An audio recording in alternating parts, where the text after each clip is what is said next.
Hello and welcome to MeasureSquare. Today we are going to show you how to connect and use the Disto X3 with the MeasureSquare app for iPad. First, connect and pair your device using the Bluetooth settings of your iPad. When finished, we will return to our MeasureSquare app. Tap on Tools and Quick Measure to begin setting up your device for measuring. Press the button on the upper left of your Disto to turn on measuring mode.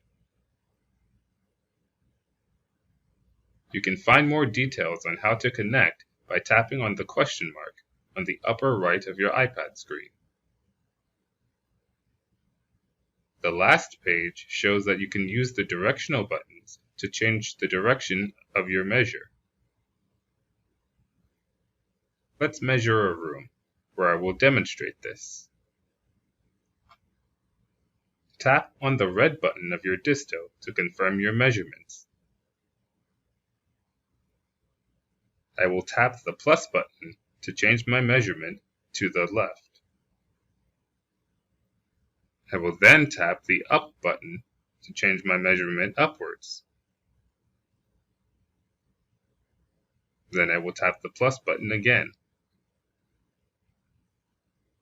To go down, I will tap the downwards button. When you're finished with your room, you can close it out by tapping Close. This has been Gibran from MeasureSquare. Thank you for watching.